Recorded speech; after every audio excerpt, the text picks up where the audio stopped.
Virus से आप मरे ना मरे, लेकिन रोज वायरस के डर से आप जरूर मर रहे हैं। वायरस और उसके डर को हमेशा के लिए गायब करने के लिए, हमेशा के लिए भगाने के लिए अगले 10 मिनट तक आप भूल जाइए पिछले दिनों मीडिया ने क्या बताया, लोगों ने आपको क्या सुनाया। हम बात करेंगे सिर्फ साइंस की। साइंस में क्या जवाब है। 1920 से लेके 2020 के बीच में पिछले 100 साल में जितने भी रिसर्च पेपर आए हैं, उनमें से 167 रिसर्च पेपर जो रेलेवेंट थे, जिनमें मैंने इन सवालों के जवाब ढूंढे। अभी जो माहौल चल रहा है उसका जवाब मैंने जानने की कोशिश की। अगले 10 मिनट में मैं एक निचोड़ उसका आपके सामने पेश करूंगा, एंड आई एम श्योर उसके बाद आपकी आंखों के आगे क्लैरिटी आ जाएगी, आपको दूर तक दिखेगा और हमेशा के लिए वायरस या उसके डर दिमाग से भाग जाएगा। हम वायरस की बात कर रहे हैं। Virus, total number of virus पूरे दुनिया में कितने हैं, इस ब्रह्मांड में कितने हैं, दैट इज इक्वल टू 10⁻31। यानी कि एक के आगे 31 जीरो लगा दें तो इतने सारे वायरस हमारे आसपास इस पृथ्वी में हैं। इतने सारे वायरस कितने होते हैं, हर वायरस को पकड़ के अगर एक के बाद एक के बाद एक के बाद एक के बाद लाइन से लगा दें तो वो लाइन इतनी लंबी हो जाएगी, लगभग 100 मिलियन लाइट ईयर्स। मैं 100 मिलियन किलोमीटर नहीं बोल रहा हूँ, 100 million light years. 100 million light year कितना होता है आप अंदाजा भी नहीं लगा सकते। और अगर हम बैक्टीरिया की बात करें तो बैक्टीरिया की जो संख्या है वो वायरस से भी 1000 लाख गुना ज्यादा है। मैं 1000 गुना ज्यादा नहीं बोल रहा हूं, 1000 लाख गुना ज्यादा है।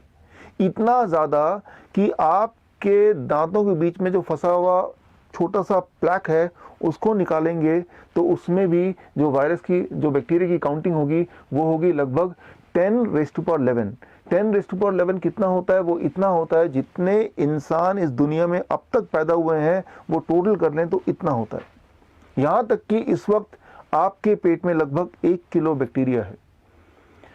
पूरे एक साल में जितना मल आप निकालते हैं, जितना फिसीस निकालते हैं, उसमें से अगर सारे बैक्टीरिया को इकट्ठा कर लें तो उसका जो वेट होगा, उसका जो भार होगा वो आपके बॉडी वेट के बराबर होगा। हम वायरस और बैक्टीरिया से घिरे ही नहीं, बल्कि हम वायरस और बैक्टीरिया के बने हैं। आपके जो टोटल सेल्स हैं उसमें से 90% सेल्स तो बैक्टीरिया ही है। जो 10% सेल्स हैं वो आपके अपने सेल्स हैं। यानी कि जब आप मरेंगे तो वो 10% सेल्स ही मरेंगे, बाकी तो बैक्टीरिया हैं, पैथोजेंस हैं जो आपके बॉडी से माइग्रेट करके कहीं और चले जाने वाले हैं। उन लाखों तरह के वायरस, मैंने ये जानने की कोशिश की कि कितने तरह के वायरस में बैक्टीरिया होते हैं, कितने टाइप्स ऑफ। किसी जर्नल में लिखा है लगभग 1,20,000, तो किसी में लिखा है शायद 10 करोड़। इसका कोई गिनती नहीं, इसका अनुमान है ही नहीं।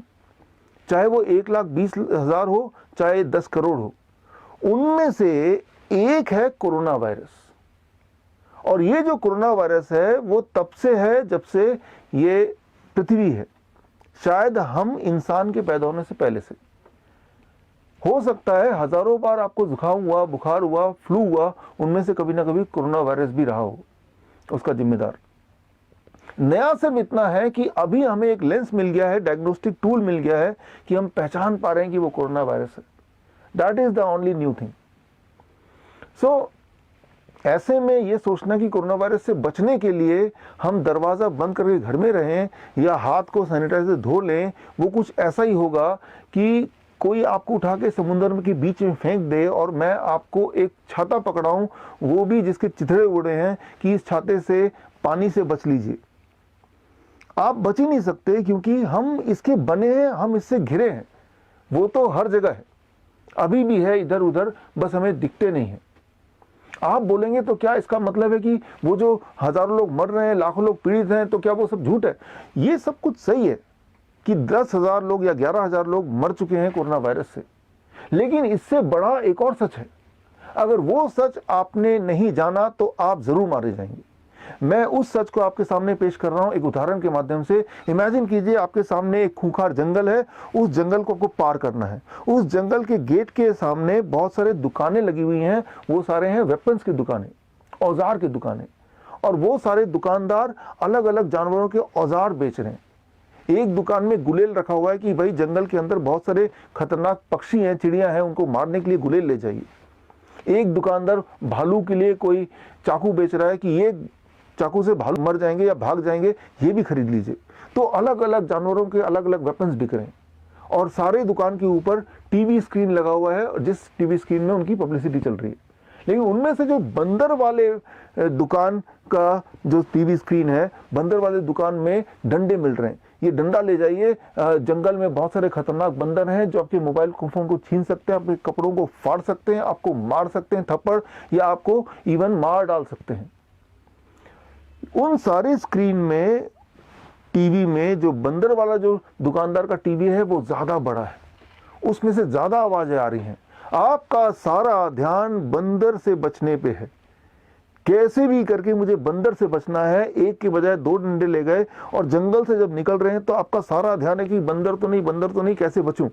आप ये भूल ही चुके हैं कि भाई इस जंगल में बंदर से हजारों गुना ज्यादा खूंखार वो शेर भी है, हाथी भी है और लोमड़ी भी है। सो मैं ये बोलना चाह रहा हूं कि ये ठीक बात है कि कोरोना वायरस है, जिससे 10,000 लोग मरे भी हैं, या 11,000 या 12,000, आने वाले दिनों में 20,000 भी हो सकते हैं। लेकिन याद रखिए और बहुत सारे जानवर भी तो हैं। हर साल डेंगू से 25,000 लोग मरते हैं, टिटनस से 40,000 लोग मरते हैं, ट्यूबरकुलोसिस के बैक्टीरिया से 15 लाख लोग मरते हैं, हेपेटाइटिस के वायरस से, hepatitis A, B, C, D, E together करीब 14 लाख लोग मरते हैं। हम में से हर तीसरे इंसान के लिवर में हेपेटाइटिस B जो वायरस है वो है, और उनमें से करीब 5% लोग उस वायरस की वजह से मरने वाले हैं।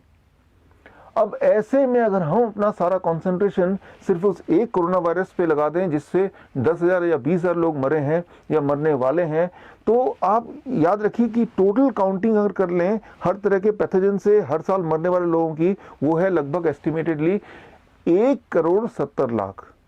1,70,00,000। टिटनेस भी इसमें जोड़ लो, ट्यूबरकुलोसिस भी जोड़ लो, रेबीज भी जोड़ लो, 1,70,00,000। और 1,70,00,000 में कोरोना वायरस का जो कंट्रीब्यूशन है दैट इज 10,000। तो कोरोना वायरस पे सारा ध्यान होना कुछ इस प्रकार है, इमेजिन कीजिए कि आपके घर में एक चूहा घुस आता है, और मैं आपको समझाता हूं, देखिए ये चूहा बड़ा खतरनाक है, यह आपके खाने को खा जाएगा, आपकी किताबों को फाड़ देगा, आपको बहुत नुकसान करेगा। चूहे को मत छोड़िए, इसको मार डालिए, इसको भगा दीजिए। आपका सारा ध्यान चूहे पे है कि मैं किसी भी तरह से इसको मार डालूंगा, लेकिन आप भूल ही गए कि आपके घर में कोने में छुपा एक बिन लादेन भी है, आपके कोने में गब्बर भी एक छुपा हुआ है, और जो उस चूहे से हजारों गुना ज्यादा खतरनाक है। सो ऐसे में क्या करना चाहिए अगर मैं आपसे पूछता हूं, तो आपका जवाब होगा कि जंगल के अंदर एंटर करने से पहले मैं काम करूंगा कि हर तरह के जानवर का एक एक औजार तो मैं ले ही लूंगा, ताकि भालू आ जाए तो चाकू से मैं उसको मार डालूं, और शेर आ जाए तो मैं उसको गोली मार दूं, और बंदर आ जाएगा तो डंडा मार दूं। तो मैं आपको ये बताना चाहूंगा कि कहीं ऐसा ना हो कि उन सारे औजार के बोझ से दब के आप ऐसे ही मर जाएं, वो भालू मारे ना मारे, वो बोझ ही इतना ज्यादा हो कि उसको उठाते उठाते ही मर जाए। ठीक ऐसा ही हो रहा है क्वारंटाइन में। जैसे ही किसी इंसान को क्वारंटाइन में ले जा रहे हैं आजकल, तो उनको न जाने कौन कौन सी दवाइयां दे रहे हैं, एंटीपायरेटिक दवा दे रहे हैं, HIV की दवाएं दे रहे हैं, एंटीबायोटिक्स दे रहे हैं। और मैंने 14 मार्च को अपने YouTube चैनल में आपको बताया था कि ज़्यादातर जो मौतें हो रही हैं मेरे हिसाब से वो कोरोना वायरस इटसेल्फ की वजह से नहीं हो रही है, बल्कि उसके ट्रीटमेंट की वजह से हो रही है। और 14 के ठीक 3 दिन बाद 17 मार्च को यही वाली बात फ्रांस के हेल्थ मिनिस्टर ने भी अपनी भाषा में बोली।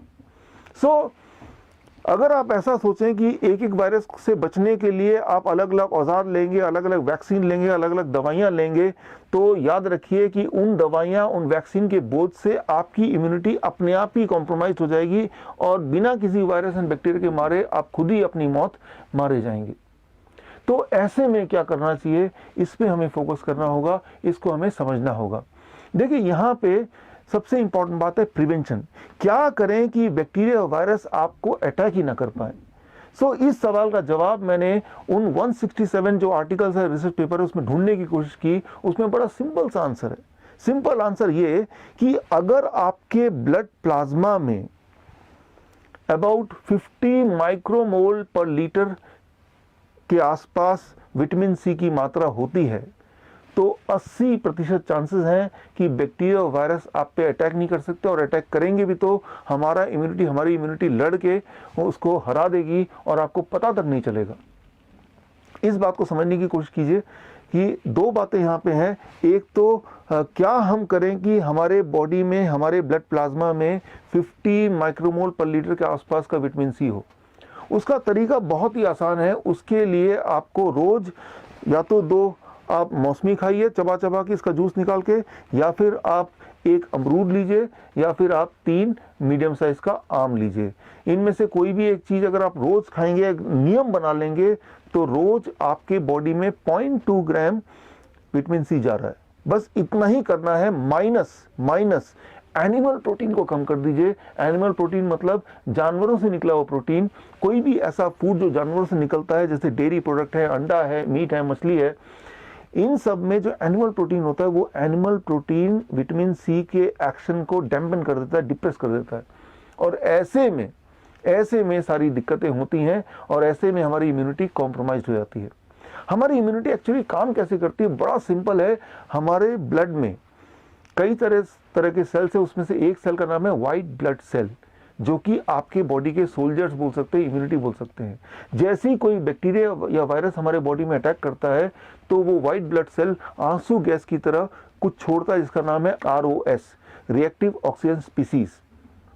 यूं मानिए कि भीड़ को भगाने के लिए पुलिस की टीम ने आंसू गैस छोड़ दिए, ताकि भीड़ उस आंसू गैस से घबरा के भाग जाएंगे। लेकिन ऐसे में डर ये भी है कि वो आंसू गैस जो छोड़े थे वो पुलिस के ऊपर भी तो लग सकती है। लेकिन पुलिस ने अपने बचाव के लिए पहले से ऐसे गॉगल्स पहन लिए कि आंसू गैस का असर उन पे ना हो। विटामिन सी का यही रोल है। याद रखिए, हमारी इम्यूनिटी जब लड़ाई करती है तो ROS मैंने बताया वो रिलीज करती है। ROS वायरस को इनएक्टिवेट कर देती है और बैक्टीरिया को मार ही डालती है। लेकिन वो ROS इतना डेंजरस है कि वो हमारे सेल्स को भी अटैक करती है और हमारे सेल्स भी मर सकते हैं। ऐसे में जो विटामिन सी है, जो व्हाइट ब्लड सेल के साथ चिपक के रहते हैं, विटामिन सी उस ग्लासेस की तरह काम करता है जो पुलिस वाले ने पहनी थी अपने आप को उस आंसू गैस के प्रकोप से बचने के लिए। सो विटामिन सी की मात्रा अगर आपके ब्लड में ऑप्टिमम रहती है तो 80% चांसेस हैं कि बैक्टीरियल एंड वायरल अटैक से आप बच सकते हैं, या वो अटैक हो भी जाएगा तो आपको पता भी नहीं चलेगा। हो सकता है कि इस वक्त भी मेरे बॉडी में वो बैक्टीरिया या और वायरस के साथ हमारी इम्यूनिटी की लड़ाई हो रही हो और हमें पता भी नहीं, जैसा कि अक्सर होता आया है। सो 80% चांसेस आपके बचाव का हो जाएगा। लेकिन इसके बावजूद भी 20% चांसेस हैं कि आप बीमार भी पड़ जाएं। सो यहाँ पे 2 तरह की बीमारी होती है इन्फेक्शियस डिजीज से। एक तो बोलते हैं क्रॉनिक इलनेस। क्रॉनिक इलनेस मतलब बैक्टीरिया या वायरस आपके बॉडी में लंबे समय से रह रहा है। ट्यूबरक्लोसिस का बैक्टीरिया हो गया, हेपेटाइटिस का वायरस हो गया, या फिर HIV जिसे बोलते हैं। HIV का अलग खेल है, कभी और बताऊंगा। लेकिन these are called chronic illness, लंबे समय तक। उसके लिए स्ट्रैटेजी अलग है।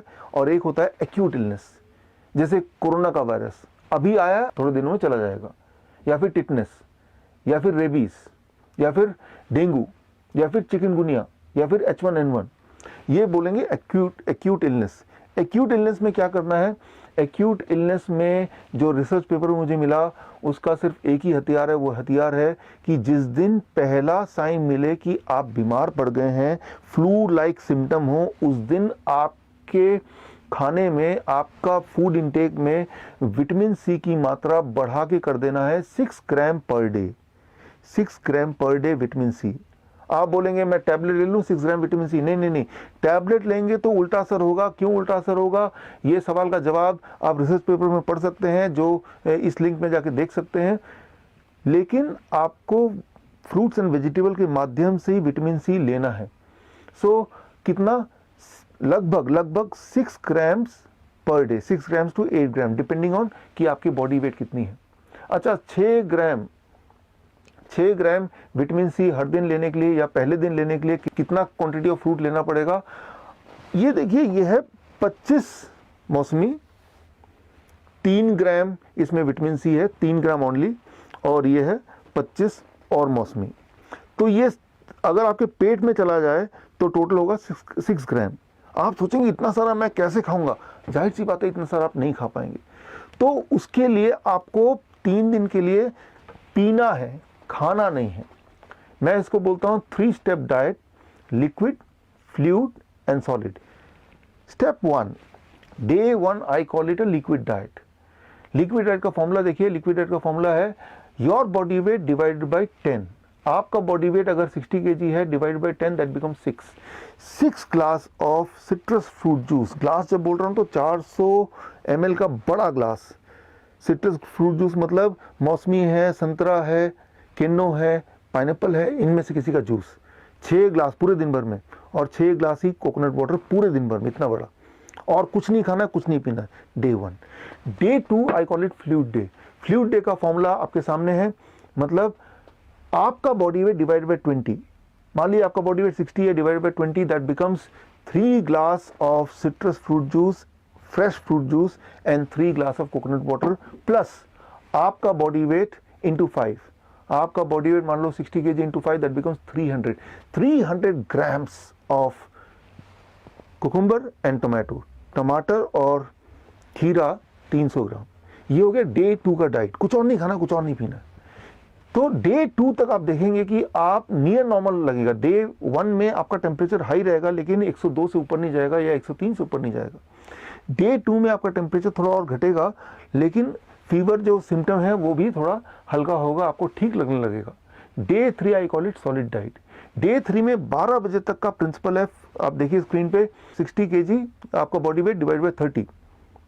आपका बॉडी वेट मान लो 60 kg divide by 30 that becomes 2 glasses of citrus fruit juice and 2 glasses of coconut water. ये 12 बजे तक लेना है। और उसके बाद लंच में वही जो कल वाला फॉर्मूला था खीरा टमाटर का, 300 ग्राम खीरा टमाटर खा लेना है। डिनर नॉर्मल डिनर होगा, homely cooked vegetarian food with less oil and less salt. Dinner तक आप ठीक हो चुके होंगे। तो ये मैं बात कर रहा हूं किसी भी तरह का एक्यूट इलनेस के लिए, वो कोरोना नाम हो उसका, वो नाम डेंगू हो, उसका नाम चिकनगुनिया हो, उसका नाम H1N1 हो, उसका कुछ भी नाम हो सकता है। Just follow this 3 step for 3 days. चौथे दिन आप बिल्कुल फिट हैं अपने सारे काम करने के लिए। देखिए ये जो फॉर्मूला है 2016 से मैं बताता आया हूँ कई बार। जब चिकनगुनिया आया था तब भी बताया था, H1N1 आया था तब भी मैंने इसी फॉर्मूले को रिपीट किया था। कोरोना आया तो ये फॉर्मूला रिपीट कर रहा हूँ, आगे कुछ और आएगा तब भी मैं यही फॉर्मूला बताऊंगा। फॉर्मूला बदलने नहीं वाला। आप में से लाखों लोगों ने इस फॉर्मूले को पिछले 4 साल में यूज़ किया है। जिन लोगों को फ़ायदा हुआ, जिन्होंने यूज़ किया, अपना एक्सपीरियंस कमेंट में ज़रूर डालें ताकि वो एक्सपीरियंस पढ़ के बाकी लोग मोटिवेट हों। ये बड़ा सिंपल 3 स्टेप है। इंपॉर्टेंट ये नहीं कि कौन सा बैक्टीरिया कौन सा वायरस बॉडी में, it is not important at all. जो भी बैक्टीरिया जो भी वायरस है, आपको सिर्फ इतना करना है, अपने बॉडी में विटामिन सी का कंटेंट है उसको बढ़ा देना है, just for 3 days. So mineral balance, hydration and vitamin C, ये तीनों जब कंबाइन होते हैं तो हमारी बॉडी की शक्ति बढ़ जाती है और वो एकदम से किसी वायरस को, बैक्टीरिया को बॉडी से बाहर भगाने में वो समर्थ होते हैं। तो मैं बात कर रहा था एक्यूट इलनेस। अब मैं बात कर रहा हूँ क्रॉनिक इलनेस की। क्रॉनिक मतलब लंबे समय तक, ट्यूबरक्लोसिस हो गया, हेपेटाइटिस हो गया। ऐसे इलनेस को भगाने के लिए थोड़ी पेशेंस की ज़रूरत है, 3 महीना, क्योंकि लगभग 3 महीने में आपका पूरा खून नया हो जाता है और इतना समय लगेगा वायरस से अपने बॉडी को से छुटकारा पाने के लिए।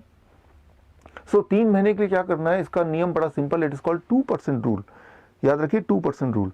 2% रूल का सिर्फ 2 ही स्टेप है। पहला स्टेप, अपने बॉडी वेट का 2%। मेरा बॉडी वेट है 70 kg। 70 kg का 2% होता है 1400 ग्राम्स, 1400 ग्राम। तो आपको अगले 3 महीने के लिए इतना करना है कि 1400 ग्राम फ्रूट्स एंड रॉ वेजिटेबल खाना है एज ए मेडिसिन। 1400 ग्राम का आधा फ्रूट्स यानी कि 700 ग्राम फल खाना है और 700 ग्राम ही कच्ची सब्जी, ये बन गई दवा। और इसके अलावा बाकी सारा रोटी सब्जी दाल चावल वो तो चलेगा ही चलेगा, लेकिन ये एडिशनल है, दैट बिकम्स मेडिसिन। दूसरा रूल ये है कि सिर्फ 2 तरह की चीज़ों को परहेज करना है, अपने फूड आइटम्स हटाना है। एक वो चीज़ जो जानवरों से निकलती हो, एनिमल फूड, डेयरी प्रोडक्ट है, अंडा है, चिकन है, और दूसरा वो जो फैक्ट्री से निकलती हो, जैसे बिस्किट है, ब्रेड है, इन तरह की चीज़ों को छोड़ दीजिए एटलीस्ट फॉर नेक्स्ट 3 मंथ्स। तो मैंने अभी तक आपको जो बताया, आपके दिमाग में बहुत सारे सवाल आए होंगे, ज़रूर वो सारे सवाल नोट कर लीजिए। कल शाम को मैं आपसे मिलूँगा लाइव, और जो चैनल का नाम है सामने लिखा हुआ है, टाइम वगैरह सब लिखा है। आप मुझसे चैनल में, यूट्यूब चैनल में जाकर जुड़ सकते हैं और जो भी आपके सवाल है आप मुझसे पूछ सकते हैं। आप थोड़ी मेहनत कीजिए, जो रिसर्च पेपर है उसमें जाइए, वो सब पढ़िए, दिमाग में जितने सारे सवाल भरे हैं सारे लिखिए, और कल एक बार फिर मिलते हैं लाइव। आपके सवाल मेरे जवाब। मैं ये चाहता हूँ कि वायरस से तो हम लड़ ही लेंगे, लेकिन ये जो डर है इसको भगाना है। घर में बंद होके नहीं, हाथों को सैनिटाइजर से धो के नहीं, अपने नॉलेज को बढ़ा के, अपने एजुकेशन को बढ़ा के। उम्मीद करता हूँ हम कभी ना कभी दोबारा मिलेंगे। ऑल द बेस्ट, धन्यवाद, जय हिंद।